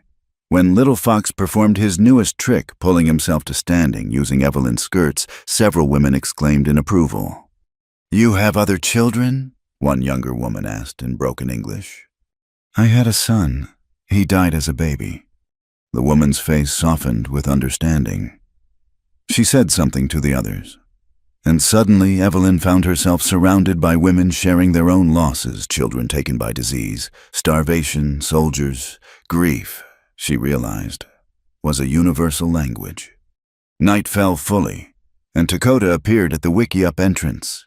Shima, the council gathers. Yes, bring your woman. The council consisted of 6 elders, 4 men, 2 women, all bearing the weight of leadership in their weathered faces. They sat in a circle around a small fire, smoke rising through the opening above. Dakota presented their case simply. He needed sanctuary for the winter months while establishing the ranch. Evelyn would return to white society as needed, but wanted to learn Apache ways to better raise Little Fox. They offered trade Evelyn's connections for supplies the band needed, Dakota's knowledge of white patterns and movements. The debate that followed was intense, though Evelyn understood only fragments. She heard her name, Little Fox's, caught references to soldiers and treaties and broken promises. One elder, scarred from old battles, spoke with particular vehemence against allowing any white presence in their hidden camp. Finally, Shima raised her hand for silence. She spoke at length, her voice carrying absolute authority. When she finished, she switched to English. The council agrees. You stay through winter moon. White woman learns our ways, proves herself friend to people. If she fails, both leave and never return. If she succeeds. Shima smiled slightly. Then we see what new path opens. Relief flooded through Evelyn. Thank you. I won't disappoint you. We shall see. Shima rose, signaling the council's end. Tonight you sleep in Takota's family wiki-up. Tomorrow, real work begins. The wiki-up was smaller than their constructed shelter, but felt more permanent, lived in. Takota's few possessions were neatly arranged weapons, tools, a beautiful woven blanket Evelyn recognized as his sister's work. That went better than I hoped, he said, settling Little Fox for sleep. The scarred elder wanted us gone immediately. Nantan, he lost 2 sons to soldiers, cannot forgive, struggles to see beyond pain. Takota spread bedrolls, carefully maintaining distance between them. But Shima's word carries weight. She sees you try to bridge worlds. Am I trying to bridge worlds, or am I just a lonely woman clinging to a baby who isn't hers and a man who... She stopped, suddenly unsure how to continue. Who what? Takota moved closer, his presence warm in the small space. Who probably married me out of obligation, for Little Fox's sake, for legal protection. Evelyn. He waited until she looked at him. I spoke words of choosing. Apache don't speak such words lightly. But you hardly know me. I know you saved us when safer to turn away. Know you face your fear each day, but don't let it rule you. Know you learn new ways without complaint. Work until your hands bleed, but smile when Little Fox laughs. His fingers brushed her cheek. Know you have good heart. What else matters? Tears pricked her eyes. James used to say I was too stubborn for my own good, too quick to act on feeling rather than thought. James was fool to not value such things. Don't speak ill of the dead. Then I speak truth of living. His hand cupped her face. You are stubborn, yes, also brave, kind, beautiful when you don't know I watch. Takota. But tonight, just sleep. Tomorrow brings challenges enough. He was right. Dawn came too soon, bringing Shima's promised tests. Evelyn found herself grinding corn with the other women, her soft hands blistering against the stone. She learned to identify edible plants, to read weather and cloud formations, to maintain a fire without matches. Hardest were the subtle social rules. Where to sit, when to speak, how to show respect to elders. She made countless mistakes, reached for food before elders were served, walked between a speaker and the fire, laughed too loudly during a solemn moment. Each error brought sharp correction, sometimes mockery, but also, gradually, acceptance as she persisted without complaint. Little Fox, meanwhile, thrived, passed between various aunties and grandmothers. He absorbed Apache sounds and rhythms. Within days, he was babbling in cadences that sounded more Apache than English. He forgets me, Evelyn said one evening, watching him play happily with other children. No, Takota assured her, but he learns he has many mothers now. Apache way children belong to all. And if something happens to me, then he still has family, always. He paused. This troubles you. It comforts me, she admitted. My greatest fear was leaving him alone. Now you understand what I offered when I asked you to come. Not just marriage, family, belonging. That night, for the first time, their bedrolls were placed side by side. Nothing more not yet, but the statement was clear. They were choosing each other, publicly, permanently. As Evelyn drifted toward sleep, Little Fox safe between them, she thought about boundaries. All her life she'd been taught to maintain them between races, classes, proper roles. But here in this hidden canyon, boundaries seemed less important than connections. Tomorrow would bring more challenges. She still couldn't grind corn properly. Her Apache vocabulary remained pitifully small, and several elders watched her with open suspicion. But tonight, she had family.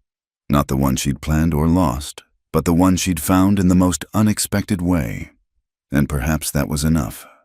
Outside, wind sang through the canyon walls. Inside, Dakota's breathing deepened into sleep. Little Fox made small dreaming sounds, and Evelyn Carter, widow, mother, unlikely Apache wife, closed her eyes and felt, for the first time in years, truly home. The rider came at dawn, when mist still clung to the canyon walls. Evelyn was grinding corn with the other women when the sentry's whistle pierced the morning air, 3 sharp notes that meant outsider approaching. Everyone froze. Dakota appeared from the horse corral, rifle in hand. Other warriors materialized from various points, creating a protective barrier around the camp. But when the rider came into view, Evelyn's heart sank. Captain Morrison from Fort Stanton, and he wasn't alone. A full cavalry unit waited just beyond the canyon mouth. She could see the glint of metal through the trees. "I'll go talk to him," she said, starting to rise. No. Dakota's hand on her shoulder was firm. "Too dangerous. Could be trap." "He helped us before." "Before? You were White Widow needing protection. Now." He gestured at her Apache dress, her sun-darkened skin. Little Fox playing at her feet with the other children. "Now you something else." Shima approached, her weathered face grave. "Bring the captain. Only him. We hear what he says." The negotiation took time. Finally, Morrison dismounted, handing his weapons to his sergeant. He walked into camp with careful dignity, trying not to stare at the Apache life around him. "Mrs. Carter," he said when he spotted her. "Thank God you're safe. We've been searching for weeks." "I'm fine, Captain. As you can see." His eyes took in her appearance, the protective circle of Apache women around her, Dakota's possessive stance. "Your situation has caused concern at the fort and in town. Bernard Tucker's been raising hell. Says you've been kidnapped, forced into unsavory circumstances. Does this look forced to you?" "No, ma'am. But Tucker's got the territorial governor's ear. There's talk of sending troops to rescue you." Morrison's expression was carefully neutral. "I volunteered to find you first. See if intervention was needed." "It's not," Evelyn said firmly. "I'm here by choice. And the child, young James." "Little Fox," she corrected. "His name is Little Fox, and he's thriving." As if to prove her point, the baby toddled over, clutching a wooden horse someone had carved for him. He babbled happily in a mixture of English and Apache, showing Morrison his toy. The captain's expression softened. "He does look well cared for." He glanced around the circle of watchful faces. "But ma'am, you must understand the position this puts everyone in. The army can't ignore a white woman living with hostiles." "We're not hostiles," Dakota interrupted. "We keep peace, stay hidden, bother no one." "I know that. You know that. But men like Tucker, they see it different." Morrison sighed. "He's got lawyers now. Says since you're clearly not of sound mind, living with Indians, he should be appointed guardian of your property." Rage flashed hot through Evelyn. "He has no right." "He's your nearest male relative by marriage. Without your husband." "I have a husband." The words came out before she could stop them. Morrison's eyebrows rose. "Pardon." "Dakota and I are married, in the Apache way." She lifted her chin, daring him to challenge it. "I see." Morrison was quiet for a long moment. "That complicates things. Apache marriage isn't recognized by territorial law." "Then we'll make it legal by white law, too," Dakota said. "If that stops this Tucker." "It might help, but you'd need to appear before a judge, file papers. And that means leaving here, going to town." Morrison looked directly at Evelyn. "Both of you would need to go. They'd want to question you, make sure you're not being coerced." Shima, who'd been listening silently, spoke in rapid Apache. Dakota translated, "She says this is trap. Moment we enter White Town, they separate us. Take child." "I give you my word that won't happen," Morrison said. "Judge Bent is a fair man. He'll listen." "White man's word," one of the warriors spat. "We know what that's worth." The tension ratcheted higher. Evelyn felt it building like a thunderstorm. Violence hovering just out of sight. One wrong word. One sudden movement. "What if I go alone?" she said suddenly. "Talk to the judge. File whatever papers needed. Dakota and Little Fox stay here where it's safe." No, Dakota's refusal was immediate. Too dangerous. "He's right," Morrison agreed. "Tucker's hired some rough men. They're watching the roads. A woman alone." He shook his head. "Then what do you suggest, Captain?" Morrison considered. "There might be another way. Judge Bent sometimes holds court at the mission. Neutral ground. Father Miguel could arrange it, ensure safety for all parties." "The priest who wanted me to teach." Evelyn remembered the kind-faced man who'd visited their burned home. "The same. He's been asking after you, says he still needs that teacher." Morrison smiled slightly. "Apparently several Apache families have expressed interest in their children learning English, but only if you're the teacher." Hope flickered. "When?" 2 weeks. Full moon. I can guarantee safe passage to and from the mission." Morrison looked at the assembled Apache. "For all who wish to attend." Shima spoke again. Longer this time. The discussion that followed was heated, with several voices raised in argument. Finally. She held up a hand for silence. "We consider," she told Morrison in English. "You go now. Come back moon full with priest's word of safety. Then we see." Morrison knew a dismissal when he heard one. He stood, tipping his hat to Evelyn. "Ma'am, I'm glad to see you well. Whatever you decide, know that some of us at the fort understand. Not everyone sees the world in simple colors." After he left, the camp erupted in debate. Some wanted to flee immediately, deeper into the mountains. Others argued for fighting if soldiers came. Dakota translated fragments for Evelyn, but she could follow the essence from tone alone. "This my fault," she said quietly. "I brought this danger." "No." Dakota's voice was firm. "Danger always here. You just excuse they use now." That night, the council met again. This time, Evelyn was invited to speak for herself. She stood before the elders, Little Fox asleep in her arms, and spoke from her heart. "I know I bring complications," she said slowly, using what Apache words she'd learned. "My presence creates risk, but also opportunity." She switched to English, letting Dakota translate. The captain spoke truth about one thing: the old ways are ending.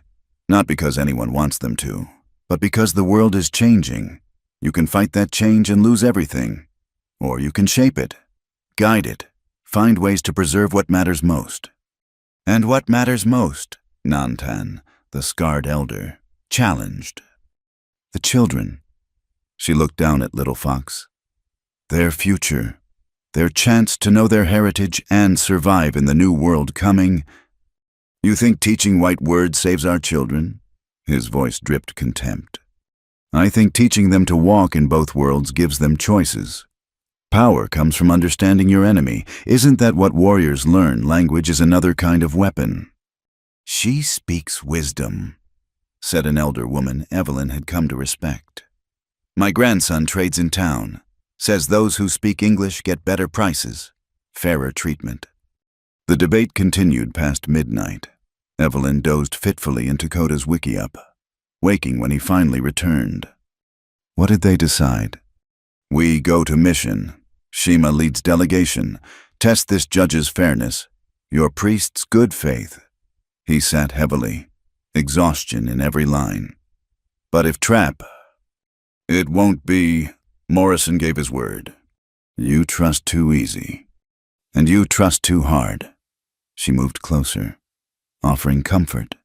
Somewhere between us is the right amount. He almost smiled, always finding middle path. Someone has to... The next 2 weeks passed in a blur of preparation. Evelyn worked with the women making trade goods for the mission visit beadwork, woven baskets, dried herbs. She also helped several mothers prepare their children, teaching basic English phrases. Hello, my name is, She coached a shy girl of perhaps 6.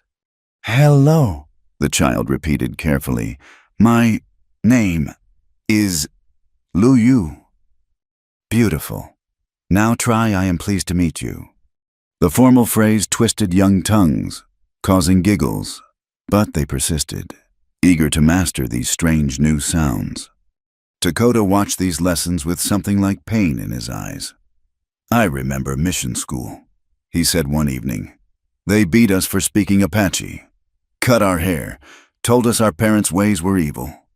This will be different, Evelyn promised. I won't let anyone hurt them or shame them. They'll learn English as a tool, not a replacement for who they are. You cannot promise that. Once door opens, hard to control what comes through. She knew he was right, but what choice did they have hide forever in shrinking corners of wilderness? Watch the children grow up with no options beyond the reservation life the government planned. 3 nights before the mission journey, Dakota woke her with urgent whispers. Riders, many moving quiet. The camp mobilized without panic. Clearly they'd drilled for this. Women and children melted into hidden caves, while warriors took defensive positions. Evelyn found herself in a narrow crevice with 3 other mothers. Little Fox miraculously staying quiet against her chest. Hours crawled by. No attack came, but tension stretched wire-tight. Finally, scouts reported the riders had passed soldiers, but not heading for the canyon, following some other trail. Practice, Shima said grimly when they emerged. For day they do find us. The close call affected everyone. Some who'd planned to journey to the mission now refused. Others who'd opposed it now agreed, seeing the need for allies, options, connections beyond their hidden world. The morning of departure dawned clear and cold. 15 Apache would make the journey: Shima, Dakota, Evelyn, Little Fox, several warriors, and 6 children whose parents wanted them to learn English. They dressed carefully. Women in their finest beadwork, men in a mixture of traditional and adapted clothing. You nervous? Dakota asked as they prepared to leave. Terrified, Evelyn admitted. What if the judge refuses to recognize our marriage? What if Tucker has poisoned everyone against us? What if sun doesn't rise tomorrow? Dakota touched her cheek. Cannot live in what if, only in what is. Apache philosophy. Human philosophy. Come, time to face your world again. As they rode from the canyon, Evelyn looked back once at the hidden camp. For 2 months it had been sanctuary, classroom, proving ground. Now she carried its lessons with her patience. Resilience, the strength found in community. Behind them, the camp disappeared into landscape like smoke. Ahead, the mission bells were already ringing, calling faithful and curious alike to witness something new trying to be born. Ready? Dakota asked. Evelyn shifted Little Fox to her other hip, felt the weight of the cradle board on her back, the responsibility of the children watching her with trusting eyes. No, she said honestly, but that's never stopped me before. He smiled, the full, rare smile that transformed his face. Good, boring woman would not attempt impossible things. Is that what we're attempting, the impossible? Yes. His hand found hers as they rode. But sometimes impossible just means no one tried right way yet. The mission bells grew louder. Somewhere behind those adobe walls, Judge Bent waited with papers that could legitimize or destroy everything they'd built. Tucker waited with his lawyers and lies. Father Miguel waited with his hope for bridge building. And Evelyn Carter, widow, mother, unlikely Apache wife, rode toward it all with her chosen family, ready to prove that love could indeed cross any boundary, survive any challenge, create any future. The sun climbed higher. blessing their journey. Little Fox began to babble his mixed language song. The other children joined in. And for just that moment, riding between two worlds with hope instead of fear, anything seemed possible. The mission of San Rafael stood like a beacon of hope against the morning sky, its white adobe walls glowing in the desert sun. As their party approached, Evelyn saw they weren't the only ones who'd come for this unprecedented gathering. Wagons and horses filled the courtyard. Townspeople, ranchers, even a few Mexican families who'd heard about the Apache children coming to learn. Father Miguel waited at the gates, his weathered face creasing into a smile. "Welcome, all of you. This is a blessed day." Bernard Tucker stood near the church steps, flanked by two hired guns and a thin man in a black suit. His lawyer, no doubt. Tucker's face twisted with disgust as he saw Evelyn in Apache dress.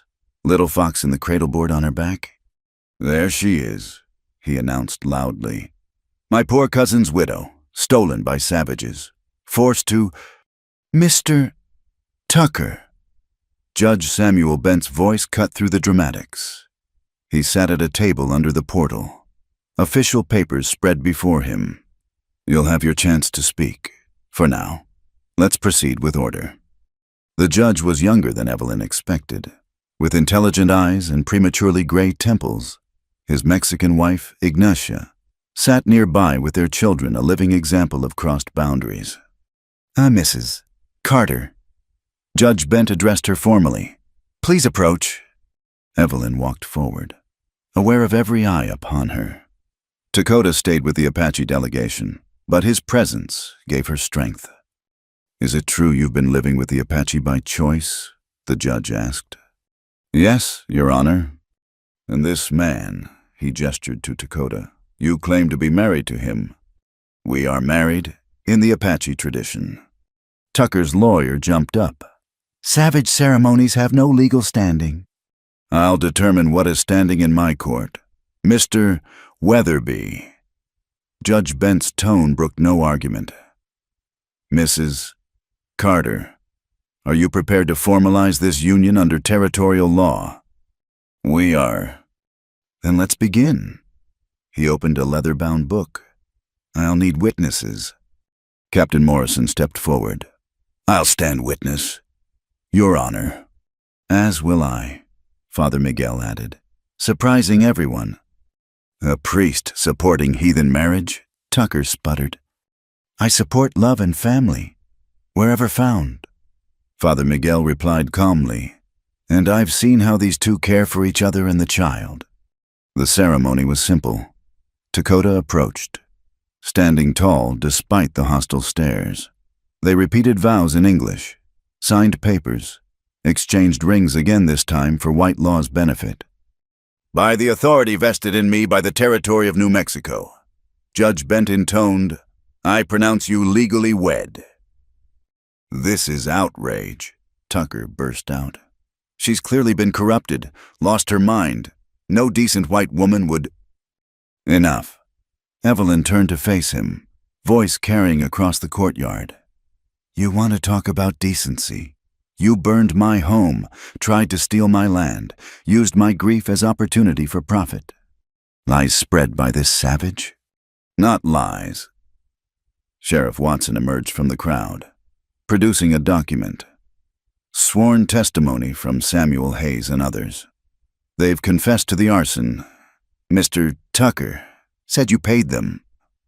Tucker's face went pale. "That's their line to save themselves." "Furthermore," Watson continued, "we've been investigating those financial irregularities Mrs. Wellington mentioned before she fled. Seems you were partners in several schemes." The judge's gavel cracked down. "Mr. Tucker, you're under arrest for arson, conspiracy, and fraud. Sheriff, take him into custody." As Watson led a protesting Tucker away, Judge Bent turned back to Evelyn and Dakota. "Now, about this child." Little Fox had been remarkably patient, but chose that moment to demand attention. Evelyn lifted him from the cradleboard, and he immediately reached for Dakota, babbling Papa in Apache. He seems well-adjusted, the judge observed. But there's still the matter of legal guardianship, mister. Tucker raised the issue, and it must be addressed. Little Fox is my nephew, Dakota said, last of my sister's children. By Apache law, I am his guardian. And I've been his mother since he was 6 months old, Evelyn added. I've fed him, cared for him, loved him as my own. Judge Bent consulted his papers. There's precedent for recognizing Apache kinship in guardianship matters. And with your marriage, now legal, he smiled. I see no reason to disturb the child's current situation. Let the record show Little Fox is that his legal name, James Fox Carter, Evelyn said, combining all his identities, Little Fox to family. Let the record show James Fox Carter shall remain in the custody of his maternal uncle Dakota and adoptive mother Evelyn Carter. The gavel came down again. Case closed. Relief flooded through Evelyn so powerfully she swayed. Dakota's arm came around her, steady and sure. But the day wasn't over. Father Miguel stepped forward. Now, shall we discuss the school? What followed was unlike any negotiation Evelyn had witnessed. Shima, speaking through Dakota, laid out strict conditions Apache children would attend 3 days a week, no more. They'd keep their names, their hair, their language. English would be taught as addition, not replacement. They learn your words, Shima said in her careful English. But keep our hearts. Some townspeople objected. We can't have wild Indians mixing with our children. Then your children learn alone. Father Miguel said simply. Mrs. Carter has agreed to teach only if Apache students are welcomed with respect. The debate raged for hours, but gradually, practical voices prevailed. The territory needed educated citizens. Apache who could read contracts couldn't be cheated as easily. Children who understood each other might not grow up to kill each other. 3-month trial. Judge Bent finally ruled. If it works, we continue. If problems arise, we reassess.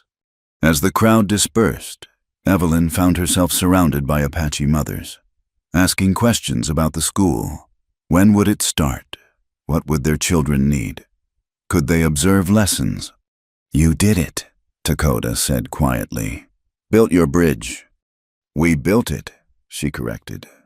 And it's barely started. So much could go wrong. White Dove worries too much. It was Luyu, the young girl who'd practiced English. She tugged at Evelyn's skirt. We ready learn. You ready teach. The simple faith in the child's eyes steadied her. Yes, little one, I'm ready. They returned to the ranch with the Apache delegation, who would camp nearby for a few days before returning to the mountains. The wickiup still stood, weather-worn but solid. Beside the framework of a new house, a fusion of Apache and frontier styles that Captain Morrison's men had helped start. That night, they held a celebration.